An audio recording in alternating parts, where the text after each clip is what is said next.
और बजट आने से ठीक एक दिन पहले बाबा जी ने कहा कि बदतमीजी की तो अगले चौराहे पे राम नाम सत्य। बाबा जी को कोई बहुत तगड़ा हिस्टोरियन सलाह दे रहा लग रहा है। तो योगी आदित्यनाथ को यह पूरा नक्शा क्लियर है, पूरा, और यूपी बन जाएगा आर्थिक शक्ति। और जैसे यूपी आर्थिक शक्ति बनाओ, लोगों के पास समृद्धि आई, बाबा बन जाएंगे प्रधानमंत्री और तुम हो जाओगे उनके चीफ सेक्रेटरी। देखो कितना प्यारा सूत्र जीवन में क्लियर हो गया। इसीलिए विवेकानंद का एक बड़ा फेमस स्टेटमेंट है कि मनुष्य अपने भाग्य का निर्माता खुद है।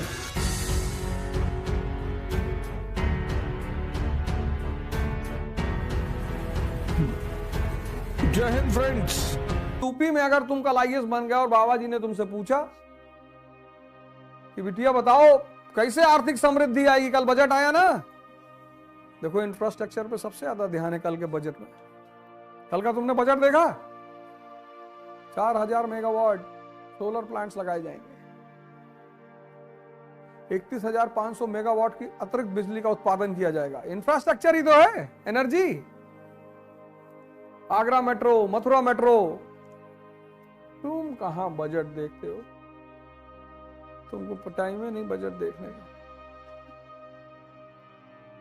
कल का अगर तुम बजट देखो, इंफ्रास्ट्रक्चर ओरिएंटेड है।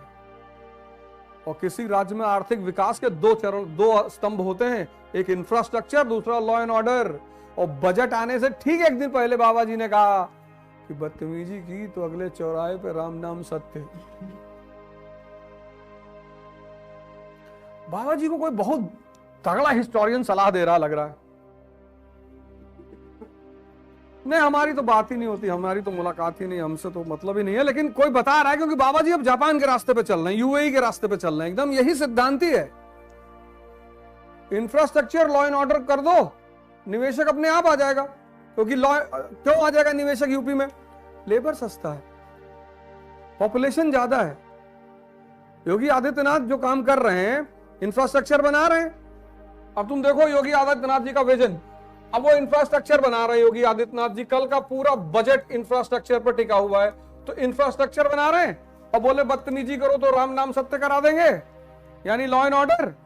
लेबर चीप यूपी में है ही है, और मार्केट बाहर खोजना ही नहीं। तो योगी आदित्यनाथ को यह पूरा नक्शा क्लियर है, पूरा,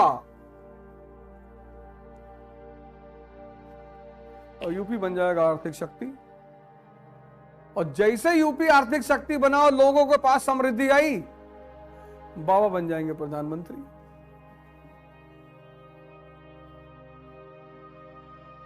और तुम हो जाओगे उनके चीफ सेक्रेटरी।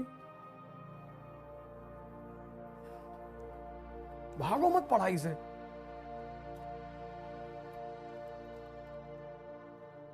हैं? भागो मत। तुम बेसिकली पढ़ाई से नहीं भाग रहे हो, कस से भाग रहे हो। वो भाग नहीं पाओगे, रास्ता कोई है नहीं। होता तो पहले हम ही भागते, है ही नहीं। वही रास्ता है, 3 बजे सुबह उठना, फिर सबसे कहना कि बहुत मजा आ रहा है, बहुत मजा आ रहा है। फिर और 100 लोग ट्राई करेंगे, लेकिन उसमें 4 ही उठ पाएंगे, क्योंकि पहला 6 महीना बहुत पेनफुल है। इतनी कहां आदमी के पास साहस है कि 6 महीना बर्दाश्त कर ले। तो वही काम मैं कर रहा हूं कि मजा बहुत आ रहा, मजा बहुत आ रहा, मजा बहुत आ रहा है। 100 लोग ट्राई कर रहे हैं, 10 उसमें गाली दे रहे हैं मुझको 2 महीने बाद, क्योंकि हो नहीं पा रहा है। कह रहे कहानी सुनाता है, पढ़ाता नहीं है, ये नहीं करता, वो नहीं करता। तुम पढ़ के अकेले जाओ, किसी और टीचर से पढ़ लो, हमसे मत पढ़ो। हिंदुस्तान में किसी और से पढ़ के कुछ उखाड़ के दिखाओ दुनिया में, तुम जाने। भाई हम ही थोड़ी टीचर हिंदुस्तान में और हैं, तो मालूम नहीं पढ़ाते हैं, कहानी सुनाते हैं, हमसे मत पढ़ो, पर किसी और से पढ़ के रैंक 1 लगा के दिखाओ आईएएस में।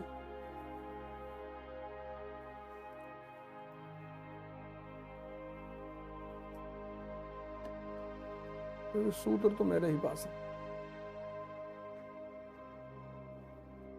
पढ़ाई तुम्हें करनी है, हमें तो सिर्फ रास्ता दिखाना कि ये देखो ऐसे इकोनॉमिक एम्पावरमेंट का खेल चलता है। बिना आर्थिक शक्ति बनाए अगर तुम राष्ट्र को सैन्य शक्ति बनाओगे तो पाकिस्तान की तरह आर्थिक संकट का शिकार हो जाए। नहीं, देखो कितना प्यारा सूत्र जीवन में क्लियर हो गया। ये है पढ़ाई, ये है पढ़ाई। किडनी बेच के शूटर थोड़ी रखोगे। 10 तो भट्ठा चल रहा है, 50 शराब के ठेके हैं, खनन तुम्हारे हाथ में है, रेलवे का टेंडर है दिल्ली से लेकर तेलंगाना तक, हम महीने की इनकम है 200 करोड़, तभी तो पीछे चलेंगी 700 गाड़ियां फॉर्च्यूनर, एक कलर की और एक नंबर 001। उसके अलावा अगर कोशिश की है तो किडनी चली जाएगी। देखो पढ़ाई का कितना गहरा संबंध है समझ विकसित करने में, है? इसी चीज में मेरे दुश्मन प्रहार करते कि कहानी सुनाता है। कहानी ही तो सुनानी है, समझ ही तो विकसित करनी है। देखो पढ़ने के साथ साथ कितना बड़ा सूत्र क्लियर हो गया कि किसी को भी शक्ति बनना है, चाहे व्यक्ति को, चाहे आज यहूदियों को देखो आर्थिक शक्ति है तभी तो सामाजिक शक्ति है। आज सिखों को देखो आर्थिक शक्ति है तभी तो सामाजिक शक्ति है।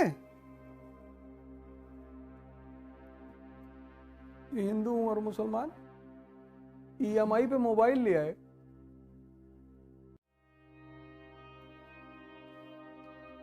ईएमआई पे शादी कर लिए,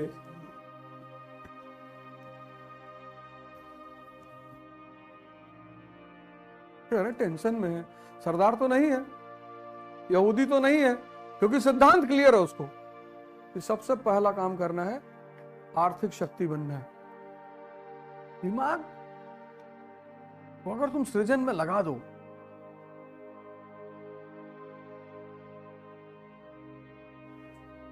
मतलब तुमको भगवान ने एक ऐसा रिएक्टर दे रखा है कि तुम जो चाहो कर डालो, पर सवाल यह है कि तुम चाहो। भगवान कुछ नहीं करता, कुछ करता ही नहीं भगवान। तुम्हारा मन है तुम बीड़ी पी रहे हो, उसमें भगवान आके तुमको रोकेगा? तुम्हारा मन है तुम नहीं पढ़ रहे हो, उसमें भगवान की जिम्मेदारी है। इसीलिए विवेकानंद का एक बड़ा फेमस स्टेटमेंट है कि मनुष्य अपने भाग्य का निर्माता खुद है।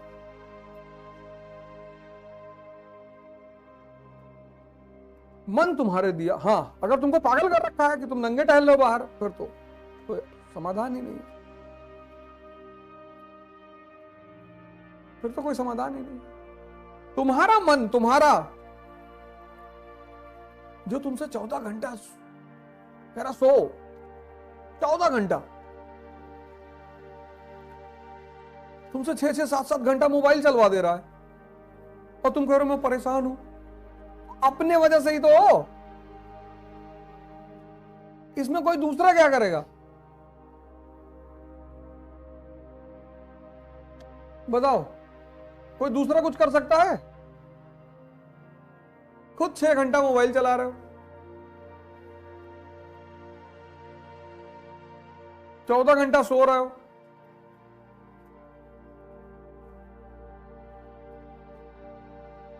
बीस तो यही हो गया। 4 घंटा बाहर खड़े होकर चाय पी रहे हो, तो चर्चा कर रहे हो उल्टी सीधी कि रामभद्राचार्य को नहीं कहना चाहिए था, ऐसे शब्द नहीं इस्तेमाल करना चाहिए। और रामभद्राचार्य कहते हैं कि मंदिर जो जाएगा वो अस्पताल नहीं जाएगा, तो अपना काहे चले गए?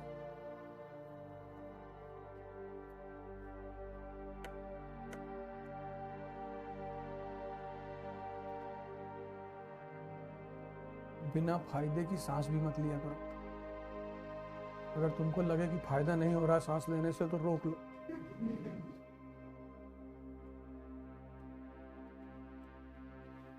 ब्यूरोक्रेसी से तुम बिलोंग करते हो, तुम आम जनता हो। नारा लगाओगे, आ रहा चुनाव, बता देना, व्यवस्था करवा देंगे नारा लगवाने की। तुम काहे मरे जा रहे हो? आईटी सेल में काम करते हो फिर अलग बात, पैसा मिल रहा है फिर तो कोई बात ही नहीं। फिर हम भी 2-4 पोस्ट दे दिया करो, डाल दिया करो,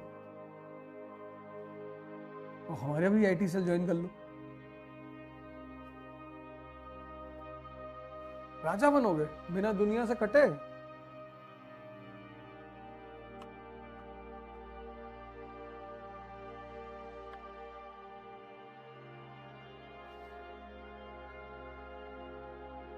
तो आपको खुश करना चाहते हो, संभव है?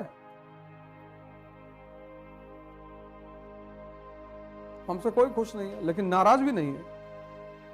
मैं पूछता हूं और कोई दिक्कत? अरे नहीं भैया, आपको देखे नहीं बड़ा दुख हो रहा था। अब देख लिए, हाँ मुस्कुराओ।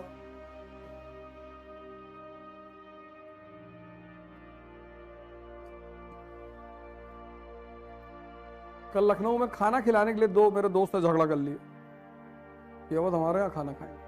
हमने कहा झगड़े का निपटारा, जो 21,000 रुपया देगा उसके यहाँ खाएंगे।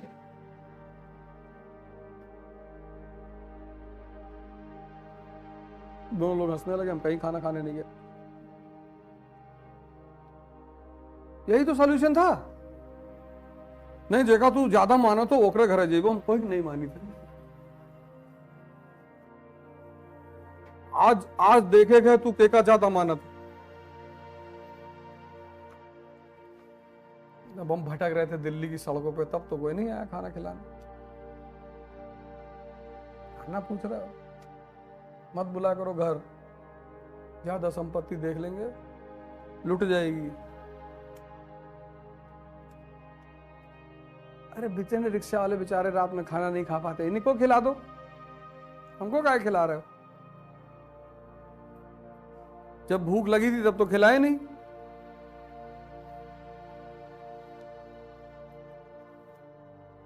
जब पैसे की जरूरत थी तब तो दिए नहीं, अब तो निकाल लेंगे। इसलिए तो तपस्या की थी। सुदामा नहीं है, रावण है। बदतमीजी मत करो, उल्टे सीधे सिद्धांत मत बताओ। तो तुम लोग भी शाही वर्ग से हो यार, पढ़ाई करो। सिर्फ किसी से कोई, तुम देखो एक काला आदमी अगर गरीब है तो लोग उसको क्या कहते हैं? कलूटा। और अगर काला आदमी अमीर है तो कहते हैं कृष्ण। नहीं, अगर घर में कोई मजदूर काला आता हो तो उसको कलुटवा आवत। और अगर सांसद काला आ गया तो कहे भगवान आप कृष्ण, आप आए मतलब कृष्ण है। तुम काहे समाज की चिंता करते हो? क्यों तुम समाज की चिंता करते हो यार? अब तुम्हें डिसाइड करना है कि लोग तुमको कलूटा कहेंगे या कृष्ण कहेंगे, तुम्हारे हाथ में है।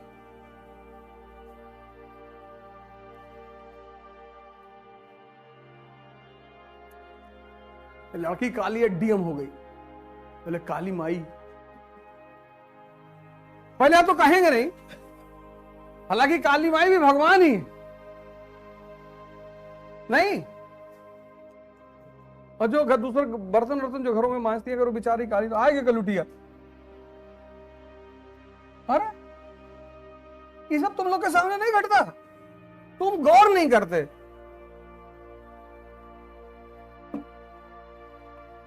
घटता तो तुम्हारे सामने भी है, तुम गौर नहीं करते, तुम मूर्छित हो।